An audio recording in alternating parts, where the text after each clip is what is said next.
ایک لڑکی، اس کہانی میں کوئی کیریکٹر قطعی فرضی نہیں ہے۔ علی گڑھ مسلم یونیورسٹی کی تاریخ میں 2037 یادگار رہے گا، کیونکہ اس سال ہندوستانی مسلمانوں کے واحد دارالعلوم میں سرکاری طور پر مخلوط تعلیم کی ابتدا ہوئی۔ یہ قصہ بھی عجیب ہے کہ کس طرح یونیورسٹی کے ارباب حل وقت اس سنسنی خیز تبدیلی کے لیے قانوناً مجبور کیے گئے۔ 99 سال پہلے ہندوستان کے مشہور قوم پرست جرنلسٹ اور سماجی کارکن سلیم الزماں صحافی نے مسلم یونیورسٹی ممبران کورٹ و ایگزیکٹو کونسل کے خلاف ایک مقدمہ دائر کیا تھا، جس میں ان بزرگان قوم پر قومی امانت کے خلاف ناجائز مصرف کے الزامات عائد کیے گئے تھے۔ سلیم الزماں صحافی کا دعویٰ تھا کہ مسلم یونیورسٹی کے نام سے جتنا روپیہ جمع کیا گیا تھا وہ مسلمانوں کی تعلیم کے لیے تھا، نہ کہ فقط مسلمان لڑکوں کی تعلیم کے لیے، اور حکومت نے جب یونیورسٹی کا چارٹر منظور کیا تھا تو اس میں بھی واضح کر دیا گیا تھا کہ یہ یونیورسٹی تمام مسلمانوں کی تعلیم کے لیے قائم کی جاتی ہے۔ یہ کہیں تخصیص نہ کی گئی تھی کہ مسلمانوں سے مراد فقط مسلمان مرد ہیں۔ اس دعوے کے ثبوت میں سلیم الزماں صحافی نے مشہور زباندانوں کا فیصلہ پیش کیا تھا کہ لفظ مسلمان عورتوں اور مردوں دونوں کے لیے یکساں استعمال کیا جا سکتا ہے۔ اسی طرح اس نے مقتدر علماء دین سے بھی ایک فتویٰ حاصل کیا تھا، جس میں انہوں نے متفقہ طور پر اعلان کیا تھا کہ گو اکثر مسلمان مردوں پر کسی نہ کسی مولوی نے کبھی نہ کبھی کفر کا فتویٰ لگایا ہے، لیکن عورتوں کو ایک جماعت کی حیثیت سے اس وقت تک اسلام سے خارج نہیں کیا گیا تھا۔ اس پر سلیم الزماں صحافی کا دعویٰ تھا کہ اتنے عرصے تک یونیورسٹی کے دروازے لڑکیوں کے لیے بند رکھ کر ممبران کورٹ و ایگزیکٹو کونسل قومی روپے کے ناجائز استعمال کے مرتکب ہوئے ہیں۔ یہ مقدمہ جب 1 اپریل 1938 کو پہلی بار علی گڑھ کے کلکٹری عدالت میں پیش ہوا تو تمام ملک میں سنسنی پھیل گئی تھی۔ مسٹر جناح کی مسلم لیگ، ہز ہائنس آغا خان کی مسلم کانفرنس، مولانا شوکت علی کی خلافت کمیٹی، مولوی مظہر الدین کی جمعیت العلماء، صدر یار جنگ کی مسلم ایجوکیشنل کانفرنس اور دیگر خالص اسلامی انجمنوں نے 13,257 جلسے کیے، جن سب میں کل تعداد حاضرین کی 13,150 نفوس تھی۔ اس کے علاوہ سلیم الزماں صحافی پر 27 مفتیوں نے کفر کے فتوے لگائے اور 17 اخباروں نے اس پر الزام لگایا کہ وہ کانگریس سے روپے لے کر کھا گیا ہے۔ مسٹر جناح سے درخواست کی گئی کہ وہ اپنے 14 نکات میں ایک 15ویں نکتے کو اور شامل کر لیں کہ ازل سے لے کر ابد تک مسلم یونیورسٹی میں مخلوط تعلیم کبھی جاری نہ کی جائے گی۔ سیٹھ اللہ دیا کی صدارت میں مسٹر محمد علی جناح نے بھنڈی بازار، ممبئی کے مسلمانوں کو خالص انگریزی میں خطاب کرتے ہوئے فرمایا کہ گو میں ایک علماء نہیں ہوں مگر سلیم الزماں صحافی کی ہندو پرست حرکت کی سخت مذمت کرتا ہوں۔ آپ نے یہ بھی فرمایا کہ مسلمان کی حیثیت سے وہ مسلم یونیورسٹی میں مخلوط تعلیم کے اجرا کے سخت خلاف ہیں، جس کا ثبوت یہ ہے کہ آپ نے اپنی صاحبزادی کو کبھی علی گڑھ بھیجنے کا خیال بھی نہ کیا اور یورپ کے مخلوط اداروں میں تعلیم دلوائی۔ آخر میں آپ نے 5,000 روپے روز پر اپنی قانونی خدمات پہ مقدمہ لڑنے کے لیے مسلم یونیورسٹی کی پیشکش کی۔ مقدمہ لڑنے کے لیے مسلم یونیورسٹی کو پیش کی، جس پر بھنڈی بازار کے مسلمانوں نے اللہ اکبر کے نعرے بلند کیے، کیونکہ انگریزی سے ناواقف ہونے کے باعث وہ سمجھتے تھے کہ مسٹر جناح نے بیکار بے روزگار مسلمانوں کو فاقے سے بچانے کے لیے 5,000 روپے چندے کا اعلان کیا ہے۔ اس جلسے کے بعد مسٹر جناح نے ایک بیان شائع کیا، جب تک کانگریس اپنے گرگوں سے ایسے مقدمے دائر کراتی رہے گی وہ کانگریسی لیڈروں سے فرقہ وارانہ مصالحت کی گفتگو نہ کریں گے، اور یہ بھی کہا کہ بھنڈی بازار کے جلسے نے ثابت کر دیا ہے کہ مسلم عوام بھی اس رائے میں مسٹر جناح کے ہم خیال ہیں۔ اس بیان کی تائید سر ابوالبقا اور سر امین خان نے کی، جنہوں نے کہا کہ نہرو رپورٹ کے بعد یہ مقدمہ مسلمانوں کی قومی زندگی پر کانگریس کا دوسرا حملہ ہے۔ یہ تھی زبردست ابتدا اس مقدمے کی، جو 99 برس تک مختلف عدالتوں میں چلتا رہا اور اس عرصے میں 13 مرتبہ پریو کونسل میں پیش ہوا۔ سلیم الزماں صحافی کے مرنے کے بعد اس کے لڑکے رحیم الزماں صحافی نے اس مقدمے کو جاری رکھا اور اس کے بعد اس کے لڑکے کلیم الزماں صحافی نے۔ اس عرصے میں ہندوستان میں کئی انقلابات ہوئے اور حکومتیں تبدیل ہوئیں، لیکن مقدمے کا فیصلہ نہ ہوا۔ 2035 میں جب کلیم الزماں صحافی کا انتقال ہوا تو یہ مقدمہ ورثے میں ان کی اکلوتی بیٹی سلیم الزماں صحافی کو ملا۔ اگلے ہی سال جب تیسری سوراج حکومت قائم ہوئی تو اس نے فوراً طے کر دیا کہ مسلم یونیورسٹی کے افسران کو لڑکیوں کا داخلہ روکنے کا کوئی حق نہیں ہے، اور اگر انہوں نے اپنا یہی طرز عمل جاری رکھا تو حکومت یونیورسٹی کی عمارتیں ضبط کر کے وہاں ایک چڑیا گھر قائم کر دے گی۔ اس فیصلے پر مسلم یونیورسٹی کے طالب علموں کی یونین نے مبارکباد کا ریزولوشن پاس کیا۔ ہارون ناصری کی تجویز اور حامد عباسی کی تائید پر بجٹ میں 200 روپے خواتین طالب علموں کے بیٹھنے کے لیے مخملی صوفوں کے واسطے منظور کیے، لیکن 1 سال تک وہ مخملی صوفے بیکار پڑے رہے کیونکہ کوئی لڑکی داخل نہ ہوئی۔ علماء نے فتویٰ دے دیا تھا کہ مخلوط تعلیم حرام ہے، اور مشکل یہ تھی کہ قدامت پسند گھرانے ان فتووں کے ڈر سے اپنی لڑکیاں نہ بھیجیں، اور جو آزاد خیال لڑکیاں تھیں وہ علی گڑھ جیسی فرقہ پرور اور پرانے خیال کی یونیورسٹی میں داخلہ لینے کے خلاف تھیں۔ آخر کار گو وہ بھی اس دقیانوسی تعلیم کے خلاف تھیں جو علی گڑھ میں دی جاتی تھی۔ اگلے سال خود سلمیٰ صحافی کو وردھا کی قومی یونیورسٹی چھوڑ کر علی گڑھ میں داخلہ لینا پڑا تاکہ اپنے صنف کا حق قائم کرے۔ جس وقت سلمیٰ صحافی کے داخلے کا فارم یونیورسٹی کے پرو وائس چانسلر مولوی عبدالعلم کے پاس پہنچا تو وہ سخت پریشان ہوئے اور دوڑے وائس چانسلر شیخ رحیم الدین کے پاس گئے۔ وہ دونوں مخلوط تعلیم کے سخت خلاف تھے، لیکن سلمیٰ صحافی کا داخلہ کرنے سے انکار کرنا حکومت کے فرمان کی خلاف ورزی تھی۔ اس کمبخت لڑکی کو داخل کرنا ہی پڑے گا، مولوی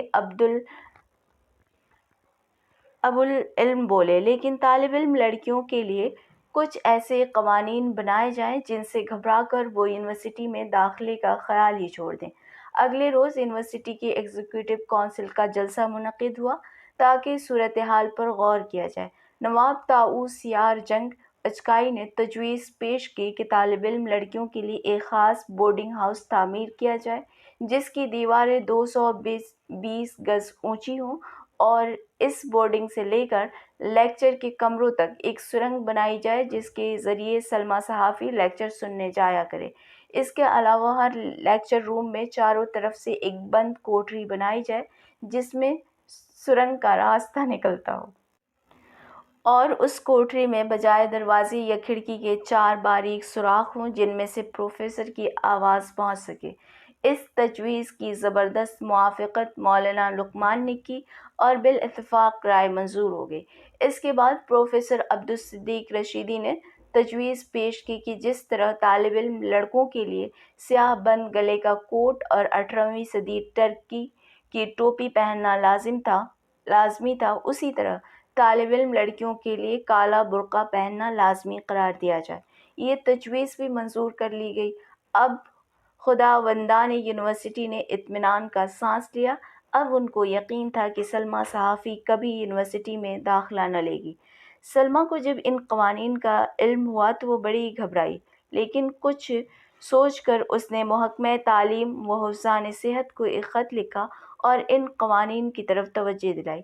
نتیجہ یہ ہوا کہ وزیر تعلیم نے ڈانٹ کر وائس چانسلر کو ایک خط لکھا کہ ایسے قوانین بنا کر حکومت کے احکام کی خلاف ورزی کرنے پر آئندہ سخت سزا دی جائے گی۔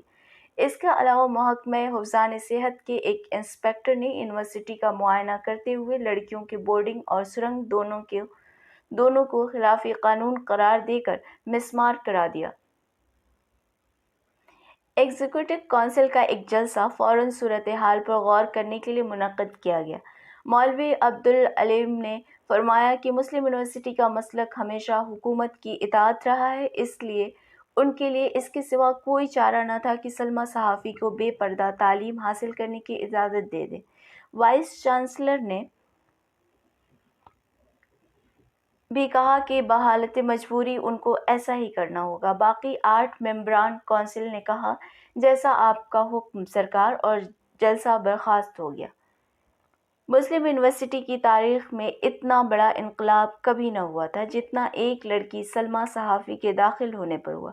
وہ شہر کی مزدور لڑکیوں کے ہاسٹل میں رہتی تھی جو 20ویں صدی کے ایک نواب مزمل اللہ کے شاندار محل میں قائم کیا گیا تھا۔ جب صبح کو وہ کالج جاتی تو ہر شخص کی نظر اس کی طرف اٹھتی۔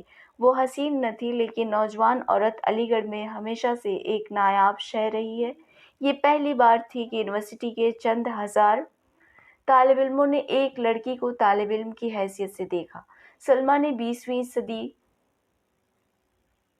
علی گڑھ کے متعلق عجیب و غریب قصے سنے تھے کہ اس زمانے میں اگر اسٹیشن پر سے کسی ریل میں کوئی حسین لڑکی گزرتی تھی تو تمام یونیورسٹی میں ہنگامہ برپا ہو جاتا تھا۔ پہلے سلمیٰ کو اس قدر عالمگیر توجہ کا مرکز بننا برا معلوم ہوا، لیکن کچھ عرصے کے بعد وہ اس کی عادی ہو گئی۔ سب سے بڑا انقلاب اس کی کلاس یعنی LL-B پریویس میں ہوا تھا۔ 151 طالب علموں میں وہ اکیلی لڑکی تھی۔ ان سب کی توجہ کی وہ واحد مرکز تھی۔ جب سے اس نے داخلہ لیا تھا ان تمام لڑکوں میں بیان تبدیلی نظر آتی تھی۔ جو تیسرے دن داڑھی موڑتے تھے وہ اب روز شیو کرنے لگے۔ جو ہمیشہ میلے کپڑے پہن کر آتے تھے وہ اب صاف کپڑے پہن کر آنے لگے۔ جن کے کوٹوں پر برسوں برش نہ ہوتا تھا ان کے کوٹ اب چمکنے لگے۔ جن کے بالوں میں ہفتوں کبھی کنگھا نہ ہوتا تھا انہوں نے کلاس میں آتے وقت بھی جیب میں شیشہ کنگھا رکھنا شروع کر دیا۔ سب سے بڑا کمال یہ ہوا کہ تقریباً تمام طالب علم اب لیکچر کے وقت حاضر رہنے لگے، ورنہ LL-B پریویس میں کبھی 25% سے زیادہ لڑکے حاضر نہ ہوتے تھے۔ باقی سب دوستوں سے پراکسی بلوا کر کام چلاتے تھے۔ جس دن سے سلمیٰ صحافی نے داخلہ لیا لیکچر روم بھرا رہنے لگا۔ فائنل کلاس کے طلباء بھی کسی نہ کسی بہانے سے آ کر بیٹھنے لگے۔ پروفیسر کی زندگی میں بھی سلمیٰ صحافی کی موجودگی نے کافی تبدیلی پیدا کر دی۔ وہ بھی اچھے کپڑے پہن کر آنے لگے۔ جن کے کوٹ پر ہمیشہ چاک کی سفیدی پڑی رہتی تھی وہ کلاس میں آنے سے قبل نہایت احتیاط سے کوٹ پر برش کرنے لگے۔ اسٹاف روم میں ایک آئینہ، کنگھا، کپڑوں اور بالوں کے برش رکھے گئے۔ کلاس کے تمام لڑکوں میں سلیم اور انور سلمیٰ میں زیادہ دلچسپی لیتے تھے۔ یہ دونوں یونیورسٹی کے بااثر اور مشہور طالب علموں میں شمار ہوتے تھے۔ سلیم ٹینس کلب کا سیکریٹری اور بڑا اچھا کھلاڑی تھا۔ سوئمنگ باتھ میں مچھلی کی طرح تیرتا تھا اور UTC کا سارجنٹ تھا۔ ساتھ ہی وہ ایک قابل رشک صحت اور سانچے میں ڈھلے جسم کا مالک تھا۔ اس کو اپنے مردانہ حسن پر کافی ناز بھی تھا اور جب اس نے سلمیٰ صحافی میں دلچسپی لینی شروع کی تو سوائے انور کی اس کی رقابت مول لینے کی کسی نے ہمت نہ کی۔ انور اتنا حسین نہ تھا جتنا سلیم۔ وہ کھلاڑی بھی نہ تھا مگر پڑھنے لکھنے میں وہ سب سے تیز تھا۔ اس نے اول درجے میں انگریزی ادب کا MA کیا تھا۔ یونین کا بہترین مقرر اور میگزین کا ایڈیٹر تھا۔ اس کے افسانے اور نظمیں ملک کے اکثر قدامت پسند رسالوں میں شائع ہوتی تھیں۔ وہ سلمیٰ صحافی میں دلچسپی لیتا تھا اور کلاس میں جب ممکن ہوتا کوئی ادبی یا قانونی بحث چھیڑ کر اس سے بات کرنے کا موقع نکال لیتا۔ انور اور سلیم قدامت پسند خاندانوں کے لڑکے تھے۔ ان کے لیے عورت ایک نامعلوم جنس تھی، اس لیے وہ 20ویں صدی کے شاعر مزاج طالب علموں کی طرح ہر اس لڑکی میں جس سے کسی طرح ان کی ملاقات ہو جائے اس قدر دلچسپی لیتے تھے۔ ان کے کلاس میں ایک لڑکا احسان اللہ پڑھتا تھا جس کی بدقسمتی سے 7 بہنیں تھیں۔ یہ سب لڑکیاں دہلی کی قومی یونیورسٹی میں پڑھتی تھیں لیکن چھٹیوں میں اکثر علی گڑھ اپنے بھائی سے ملنے آیا کرتی تھیں، اس لیے کلاس کے تقریباً تمام لڑکے احسان اللہ سے دوستی گانٹنے کی کوشش کرتے تھے۔ ہر موقع پر اس کی آؤ بھگت ہوتی اور نوجوان پروفیسر بھی اس کا خیال رکھتے۔ سلیم اور انور نے خاص طور پر احسان میں دلچسپی لینی شروع کی۔ سلیم اس کو روز ٹینس کھیلنے بلاتا اور کلب کی فیس اس کے بجائے خود دے دیتا۔ انور اصرار کرتا کہ احسان اس کے ساتھ مل کر امتحان کے لیے پڑھے۔ دونوں اس کی دعوتیں بھی خوب کرتے۔ شروع میں تو احسان ان سب عنایات کو دوستی پر محمول کرتا رہا، لیکن عرصے کے بعد اس نے محسوس کیا کہ یہ دونوں اس سے زیادہ اس کی بہنوں میں دلچسپی رکھتے ہیں۔ جس دن اس کی بہنیں دہلی سے آئیں، سلیم اور انور اس کے ساتھ ساتھ لگے رہتے، اس کی بہنوں کی خاطر و مدارات میں ضرورت سے زیادہ انہماک دکھاتے، حالانکہ وہ سب مل کر ان دونوں کو بے وقوف بناتی تھیں۔ احسان ہمیشہ سے منہ پھٹ واقع ہوا تھا۔ ایک دن جب اس کو انور و سلیم کی حرکتوں سے سخت کوفت ہوئی تو اس نے اپنی بہنوں کے سامنے ہی ان سے صاف صاف کہہ دیا، دیکھیے صاحب، اس وقت آپ دونوں بھی موجود ہیں اور میری بہنیں بھی۔ آپ کو ان میں سے جس سے دلچسپی ہو صاف کہہ دیجیے، ان کی مرضی ہو تو وہ آپ سے دوستی کریں، مگر مہربانی کر کے میری جان چھوڑیے۔ اس دن سے انور اور سلیم اور احسان اللہ کے تعلق کا خاتمہ ہو گیا اور ان کو کسی نئے شکار کی تلاش ہوئی۔ جب سلمیٰ صحافی نے داخلہ لیا تو دونوں نے علیحدہ علیحدہ کوشش شروع کی کہ اس سے دوستی بڑھائی جائے۔ ایک صبح خالی گھنٹہ میں سلمیٰ برآمدے میں اکیلی کھڑی تھی۔ اس سے کچھ فاصلے پر لڑکوں کا ایک گروہ کھڑا اس کی طرف گھور رہا تھا۔ سلمیٰ کو اس قسم کی حرکتوں پر غصہ بھی آتا تھا اور ہنسی بھی۔ غصہ اس لیے کہ خواہ مخواہ اس کو کوئی کیوں اس طرح گھورے، اور ہنسی اس بات پر کہ علی گڑھ کے یہ تعلیم یافتہ لڑکے اس قدر دقیانوسی تھے، 21ویں صدی میں بھی ایسی حماقتیں کرتے تھے۔ اس کو اپنے ڈیسک میں اکثر گمنام عاشقانہ خطوط ملتے تھے۔ ایک بار تو ایک نامعلوم عاشق صاحب نے ایک قیمتی فاؤنٹین پین اسی طرح تحفے میں دیا تھا۔ روزانہ ڈیسک کے اوپر گلاب کے پھول رکھے ملتے، لیکن ان سب مجنون صفت حضرات میں سے کسی کی ہمت نہ پڑتی تھی کہ کھلم کھلا اس سے بات بھی کر سکیں۔ سلمیٰ کھڑی ان سب باتوں پر غور کر رہی تھی کہ سلیم صاحب اپنا بہترین سوٹ پہنے، بالوں میں ڈھیروں تیل لگائے اور فلم اسٹاروں جیسی مونچھیں بنائے ہوئے نازل ہوئے۔ مس سلمیٰ صحافی، اس نے 20ویں صدی کے انداز میں اس قدر جھک کر کہا کہ سلمیٰ کو ہنسی آ گئی۔ آپ یہاں کھڑی کیا کر رہی ہیں؟ ہاں، وہ میرا مطلب یہ ہے کہ آپ کوئی کھیل کیوں نہیں کھیلتی؟ دیکھیے آپ کی رنگت زرد ہوتی جا رہی ہے۔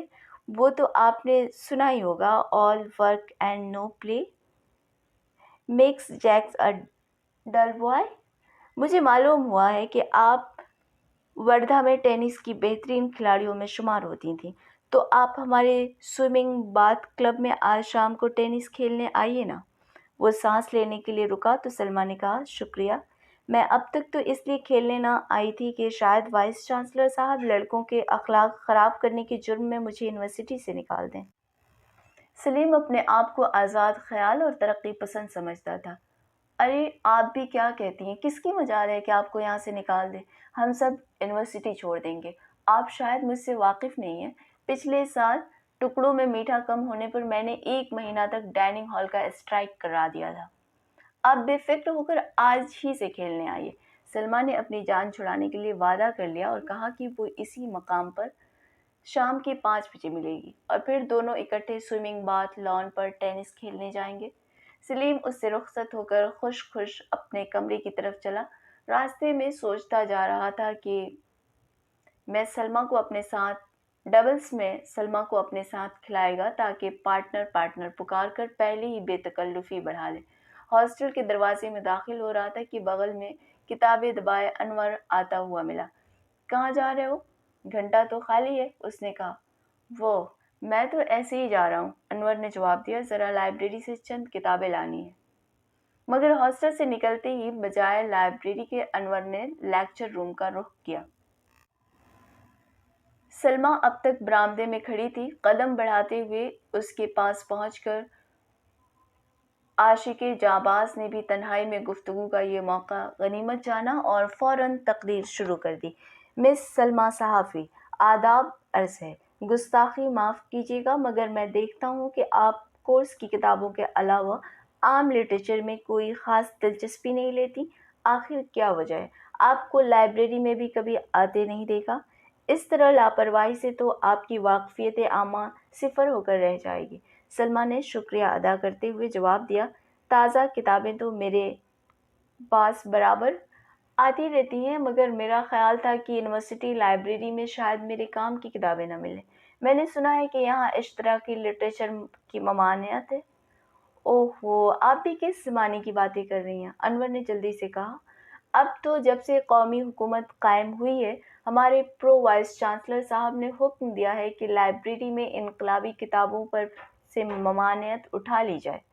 ہاں، تو آپ میرے ساتھ لائبریری تشریف لے چلیے، گھنٹہ بھی خالی ہے۔ معاف کیجیے گا، اس وقت تو مجھے فرصت نہیں ہے، لیکن آپ اگر شام کے 5 بجے مجھے اس جگہ پر ملے تو ہم اکٹھے لائبریری چلیں گے۔ انور نے سوچا یہ بھی اچھا رہے گا۔ شام کو جب سب کھیل کے لیے چلے جاتے ہیں، لائبریری تقریباً سنسان معلوم ہوتی ہے۔ سلمیٰ صحافی سے اکیلے میں خوب باتیں ہوں گی۔